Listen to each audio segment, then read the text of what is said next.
হাসরের মাঠে আমাদের সবাইকে জবাবদিহি করা লাগবে রে বাজান।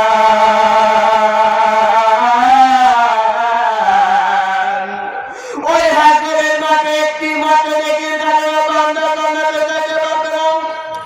হাসরের মাঠে সবাই ইয়া রাব্বি রাব্বি নাকি বলতে থাকবে রে বাজান। হাসরের মাঠে সকল মানুষ নাকি বলতে থাকে আল্লাহ আমাকে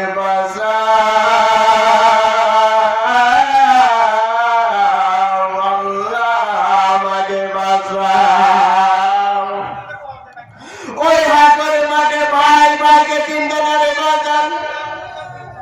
ওই হাসরের মাঠে বাবা বাবাকে চিনবে না, দাদা দাদিকে চিনবে না, নানা নানিকে চিনবে না, নানা নানিকে চিনবে না। কথা বলেন ঠিক কিনা?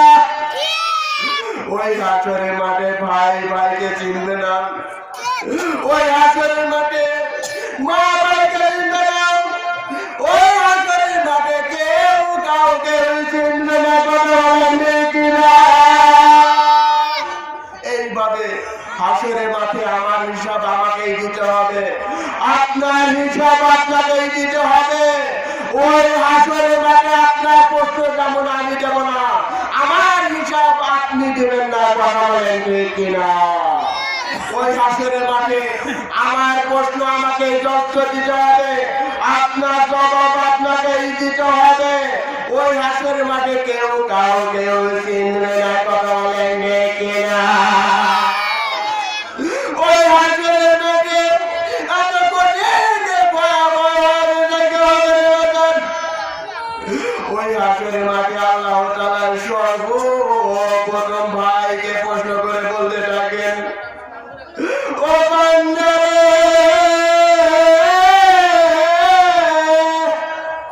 একটি মাত্র নেকির কারণে তুমি জান্নাতে যাইতে পারছো না। এবার আল্লাহ তাআলার কাছে বান্দা আরজ করে বলতে থাকে বান্দা ইয়া আল্লাহ আপনি আমাকে একবার সুযোগ দান করেন, দেখি আমি একটি মাত্র নেকি আনতে পারি কিনা। এবার ভাই মহান আল্লাহ তাআলার কাছে আরজ করবে আল্লাহ একটি বার আমাকে সুযোগ দান করেন, দেখি আমি একটি মাত্র নেকি আনতে পারি কিনা।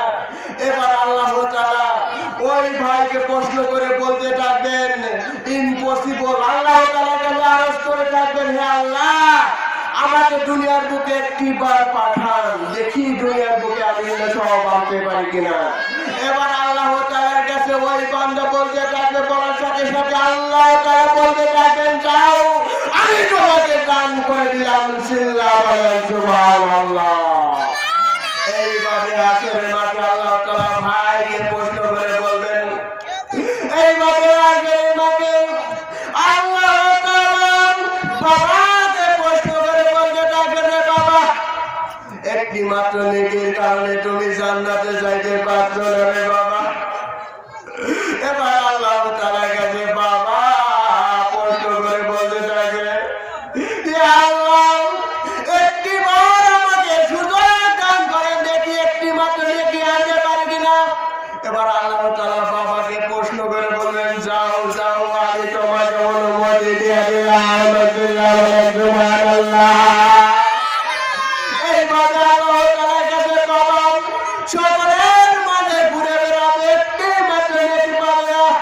এবার বাবা সর্বপ্রথম তার স্ত্রীর কাছে বলতে থাকে হে বউ আমি দুনিয়ার বুকে আমরা দুজন কত ভাবে বড় হয়েছি, তুমি যদি আমাকে একবার সুযোগ দাও একটি মাত্র আমাকে নেকি দাও তবেই আমি জান্নাতে যাইতে পারবো। জোরে জোরে বলেন সুবহানাল্লাহ। এইভাবে স্ত্রীর ভাই বলতে থাকে কে তোর বাবা, এই দুনিয়ার বুকে আমার কেউ ছিল না, এই দুনিয়ার বুকে আমার কেউ ছিল না রে বাজার। এইভাবে বাবা তাড়িয়ে দেবে, মা তাড়িয়ে দেবে, ভাই তাড়িয়ে দেবে, আমার আত্মীয় স্বজন দাদা দাদি নানা নানিকে সবাই তাড়িয়ে দেবে। ওই হাসরের মাঠে কেউ কারোর জন্য অপেক্ষা করবে না। কথা বলেন ঠিক কিনা? এইভাবে আল্লাহ তাআলা মাকে প্রশ্ন করে বলবেন দাঁড়িয়ে দাঁড়িয়ে বলতে থাকবে একটি মাত্র নেকি কেউ দান করবে না। কথা বলেন ঠিক কিনা? এইভাবে আল্লাহ তাআলার কাছে সকল আত্মীয় স্বজন নিকট একটি মহান আল্লাহ তাআলার কাছে বলতে থাকে, রে বাজান একটি মাত্র নেকির কারণে বান্দা বান্দাকে ধরতে পারবে না। এই কারণে আমাদের সবাইকে হাসরের ময়দান সম্পর্কে ভয় করা দরকার আছে কি নাই? কোরআন অনুযায়ী আমল করা দরকার আছে কি নাই?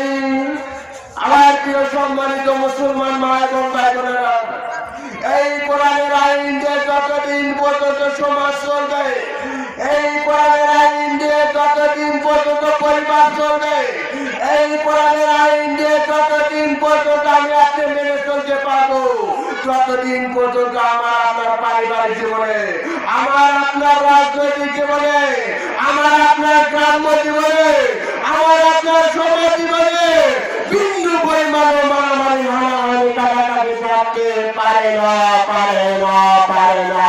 চিল্লাও বলেন সুবহানাল্লাহ। এই কারণে কোরআন অনুযায়ী আমাদের সবাইকে চলা দরকার আছে কি নাই? কোরআনের সাথে আমাদের সকলের মহব্বত রাখা দরকার আছে কি নাই?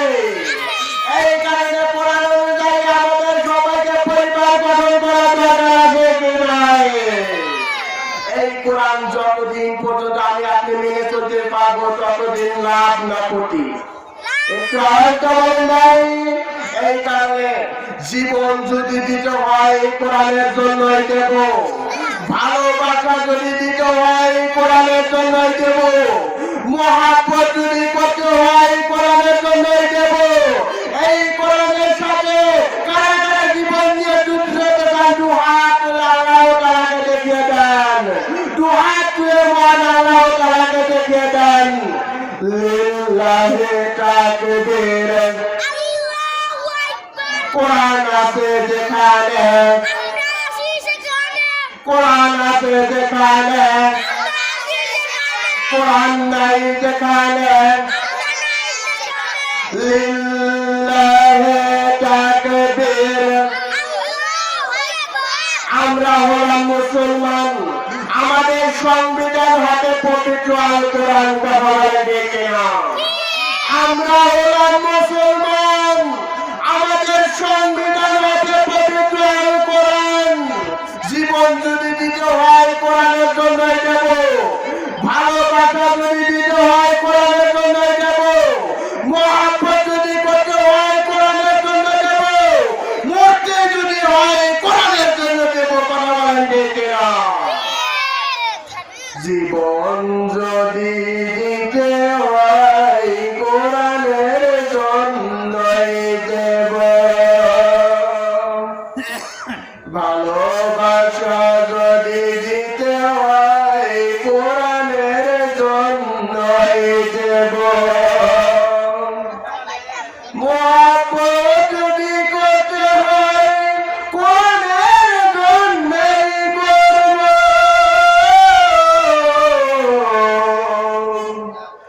ভালোবাসা যদি দিতে হয় কোরআনের জন্যই দেব, জীবন যদি দিতে হয় আল্লাহর জন্যই দেব, ভালোবাসা যদি দিতে হয় আল্লাহর জন্যই দেব, প্রেম যদি করতে হয় কোরআনের জন্যই করব,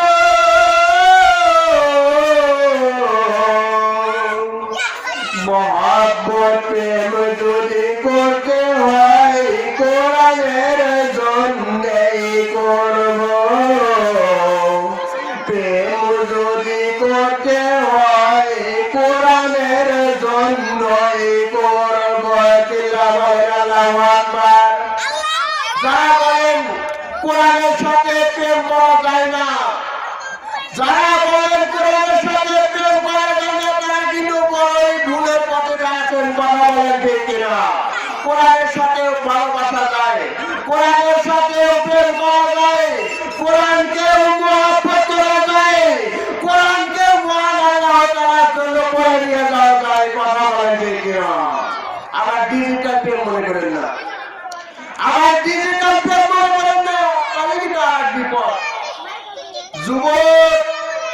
ডিজিটাল প্রেম করে টাকা খেয়ে বাঁকা হইতে পারো, যুবক তুমি ডিজিটাল প্রেম করে টাকা খেয়ে বাঁকা হইতে পারো, কিন্তু তোমার প্রেম যদি কোরআনের সাথে থাকে তুমি কোনোদিনও টাকা খেয়ে বাঁকা হবে না। কথা বলেন ঠিক কিনা?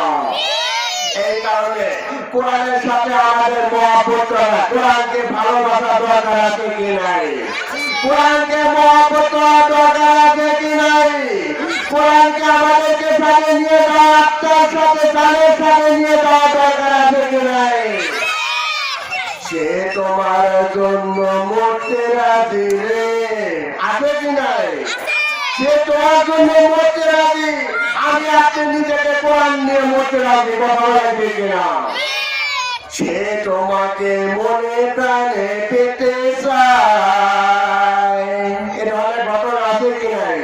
জীবন যদি দিতে হয়, জানি যদি পেতে চাই, একমাত্র কোরআন ছাড়া আমি অন্য কোনো কিছু পাতে চাই না। কথা বলেন ঠিক কিনা? এই একটু জিকির করে লা ইলাহা ইল্লাল্লাহ, লা ইলাহা ইল্লাল্লাহ, লা ইলাহা ইল্লাল্লাহ, লা ইলাহা ইল্লাল্লাহ, লা ইলাহা ইল্লাল্লাহ মুহাম্মাদুর রাসূলুল্লাহ। সবাই জোরে জোরে বলে সাল্লাল্লাহু আলাইহি ওয়াসাল্লাম। আমাদের প্রিয় সম্মানিত মুসলমান মা এবং বোনেরা, আমাদের সবাইকে নামাজ পড়া দরকার আছে কি নাই? একটু আওয়াজ বলেন ভাই, আমাদের সবাইকে নামাজ পড়া দরকার আছে কি নাই? আল্লাহ তাআলা মানব জাতিকে ঘোষণা করে দিলেন, বান্দা, যেই বান্দা নামাজকে ইবাদত করবে, যেই বান্দা নামাজকে ভালোবাসবে, যেই বান্দা নামাজের সাথে মহব্বত করবে, যেই বান্দা নামাজের সাথে মহব্বত করে, আল্লাহ তাআলা ওই সমস্ত বান্দাদেরকে প্রতিশ্রুতি দিয়ে দিলেন, আমি ওই সমস্ত বান্দাদেরকে জান্নাতের ভিতর প্রবেশ করাইবই করাইব। বলেন সুবহানাল্লাহ। এই কারণে আমাদের সবাইকে নামাজ পড়া দরকার আছে কি নাই? আমাদের সবাইকে নামাজ পড়া দরকার আছে কি নাই? শুধু তাই নয়, রাসূলুল্লাহ সাল্লাল্লাহু আলাইহি ওয়াসাল্লাম ঘোষণা করে দিলেন, যেই বান্দা নামাজকে বেশি বেশি হেফাজত করবে, যেই বান্দা নামাজ বেশি বেশি পড়বে, আল্লাহ তাআলা কিয়ামতের মাঠে আল্লাহ তাআলা তাকে জান্নাতের রাস্তা বন্ধ করে দিবেন। সিল্লা বলেন সুবহানাল্লাহ।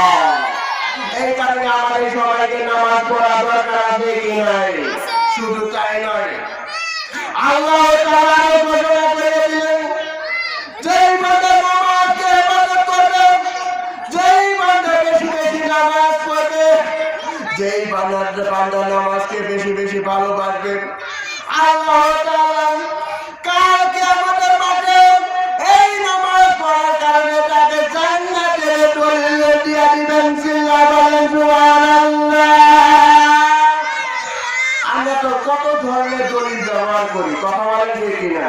জায়গা জমি দলিল, বাড়ির দলিল, পুকুরের দলিল, রাস্তার দলিল, এমনকি বিভিন্ন ধরনের দলিল ব্যবহার করি, কথা বলেন ঠিক কিনা?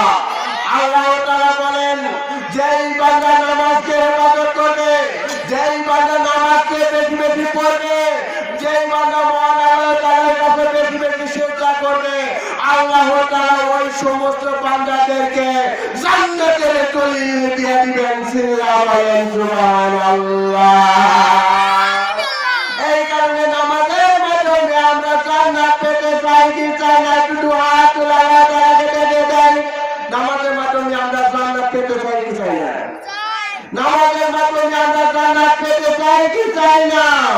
আল্লাহ তাআলা বলেন, বান্দা তুমি যদি বেশি বেশি নামাজ পড়ো, বান্দা তুমি যদি বেশি বেশি নামাজকে ইবাদত করো, বান্দা তুমি যদি নামাজকে বেশি বেশি পছন্দ করো, মহব্বত করো, তার হাতের মাঝে এই নামাজ আমাকে আপনাকে জান্নাতের দলিল হয়ে যাবে। সিল্লা বলেন সুবহানাল্লাহ।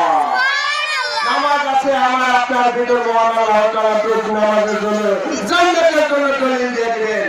নামাজ নাই আমার আপনার ভিতর মহান আল্লাহ তাআলা আমাকে আপনাকে জান্নাত দিবেন না। কথা বলেন ঠিক কিনা?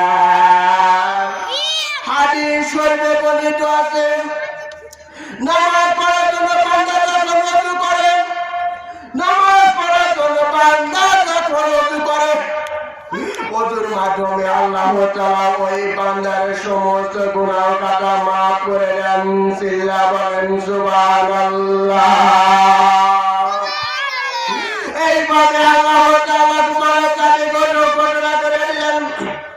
ওযু করার মাধ্যমে বান্দা যখন সর্বপ্রথম নিয়াত করে রে বান্দা, আল্লাহ তাআলা ওযুর কারণে তার মনের সমস্ত গুনাহ কাটা মাফ করে দেন। চিল্লা বলেন সুবহানাল্লাহ। এইভাবে আল্লাহ তাআলার কাছে বান্দা যখন ওযু করেন, ওযু করার জন্য বান্দা যখন দুই হাত ভালোভাবে ধরতে করে বান্দা, আল্লাহ তাআলা বলেন আমি ওযু করার কারণে তার হাতের সমস্ত গুনাহ কাটা মাফ করে দিলাম। চিল্লা বলেন সুবহানাল্লাহ। এইভাবে আল্লাহ তাআলা আরো ঘোষণা করে দিলেন বান্দা যখন ওযু করে দুই হাত ভালোভাবে ধরতে করে, ওই পানির মাধ্যমে আল্লাহ তাআলা হাতের সমস্ত গুনাহ কাটা মাফ করে দেন। চিল্লা বলেন সুবহানাল্লাহ। এইভাবে ওযু করার মাধ্যমে বান্দা যখন দুই পা সুন্দরভাবে ধৌত করে, আল্লাহ তাআলা ওযুর মাধ্যমে তার পায়ের সমস্ত গুনাহ কাটা মাফ করে দেন। চিল্লা বলেন সুবহানাল্লাহ।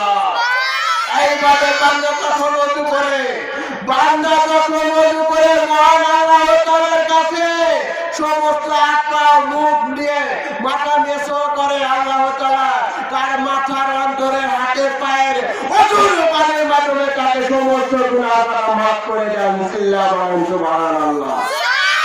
আল্লাহ তাআলা বলেন এইভাবে ওযু করে বান্দা যখন নামাজে দাঁড়িয়ে যায়, নামাজ পড়ার কারণে